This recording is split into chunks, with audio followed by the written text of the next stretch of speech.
What is a limiting belief? Let's explore.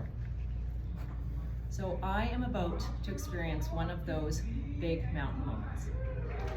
8 months ago, I was at a personal development course in Phoenix. And after one of the days ended, I jumped up on stage and I grabbed a microphone. And I had someone take a picture of me holding that microphone. And I went home and I printed that picture and I put it on my vision board. And I looked at it every day for 8 months. And I visualized every day for 8 months, me standing on stage.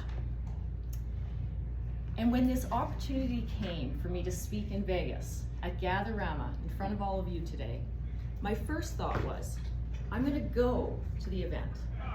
I'll just take it all in. And then next year, I'll come back and speak. And I thought to myself, why would I wait an entire year when I wanted to be an inspirational speaker for over a decade? And I've looked at this picture and visualized every day for an entire year. Why would I wait? And what came to me was, I was scared. I was scared to do it. And then I thought back on my life. What have I done that was not scary for big moments? I moved out of my parents' home a week after I turned 18. I moved to a city where I only knew one person and her mom. I had a baby at 20. At 28, I was divorced, raising 3 kids on my own, 2 of which are twins, and they were 2 years old when I left. One of those twins almost died at 7 months old. At 29, I bought a frozen food business and I knew nothing about business. In my 30s, I started a fitness company from the ground up. I navigated the loss of my sister to cancer. And last year I built an app for my fitness business and I knew nothing about computers. So what have I done that was not scary in my life?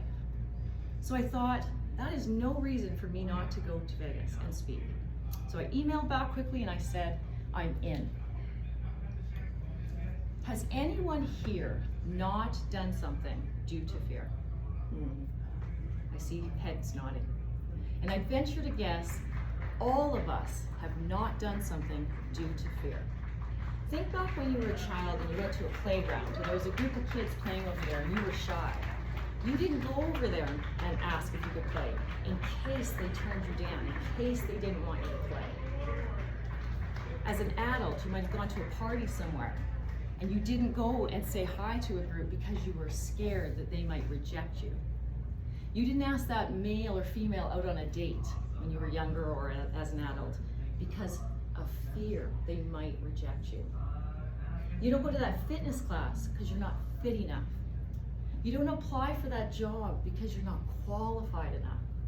All these not enoughs that we tell each other or tell ourselves daily. Fear stems from limiting beliefs. A limiting belief is a state of mind. It is a belief about yourself that restricts you in some way.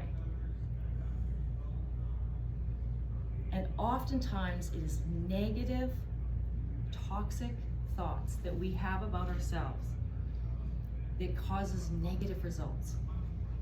That limiting self-belief, that negative self-talk can destroy a person.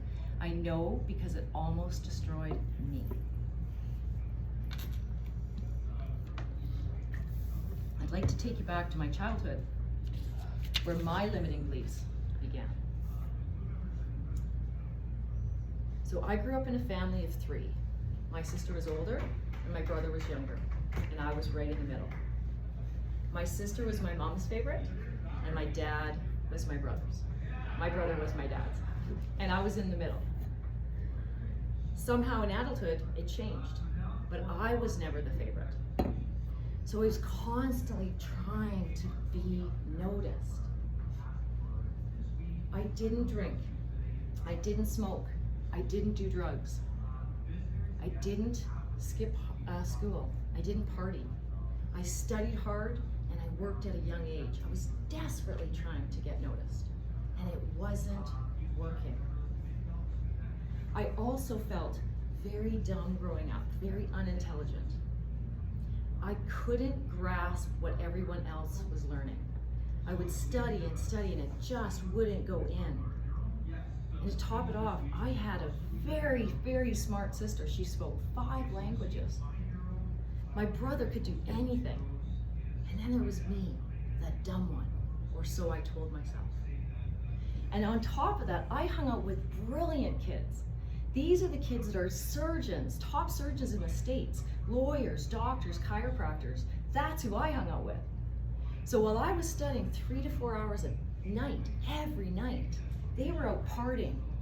And then exam time would come and they'd get 98, 99, 100, and I would barely get a 60. Those are the kids I cheated off of in grade 12 to pass my English and social. So thank God those were my friends. But it just added to my limiting beliefs about myself.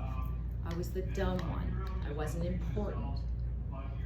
Because of this, I went into adulthood constantly looking for validation. So I inadvertently pushed people away, because who wants to validate someone all the time? I don't. And then as an adult, I started into my 20s and later I started interrupting people all the time. I never listened to other people's opinions. It was always my way. I was a perfectionist. I was hard on myself and on others. I just wanted to feel important. And because of this, I went into adulthood very, very broken. I had toxic relationship after toxic relationship. I had 2 failed marriages by 28. I was in a 2-year abusive relationship after that marriage ended. And I kept things to myself. I didn't share things with anyone. I wasn't close to my parents. I wasn't close with my siblings.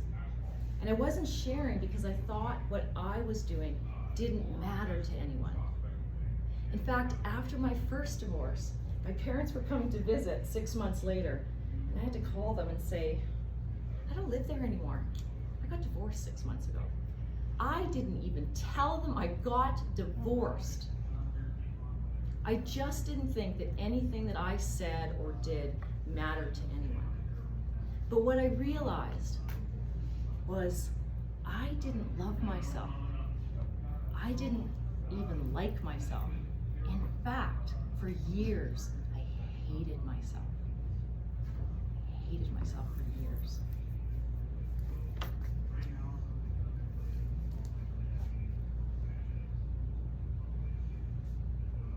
So, when I was 27, I found out I have Tourette syndrome. And Tourette syndrome is an involuntary movement of your muscles. But it's far more than just tics. It's where the perfectionism came in. It's where the hard on myself came in. And a lot of the other things that I had been going through were from Tourette's. I was teased as a child because of my tics. That led to my limiting beliefs that I wasn't good enough, there was something wrong with me.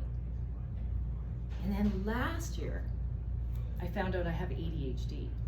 I wasn't upset, I was ecstatic. As I started to read about it, I learned that's why I interrupt people. That's why I don't learn the way that everyone else learns. I wasn't dumb. My whole life thinking I was dumb. I wasn't. I just learned differently, that's all. And so I'm just at the surface of learning about ADHD. So I am so excited to learn more and more about it. Now you have listened to part 2 today, and you listened to part 3 2 weeks ago.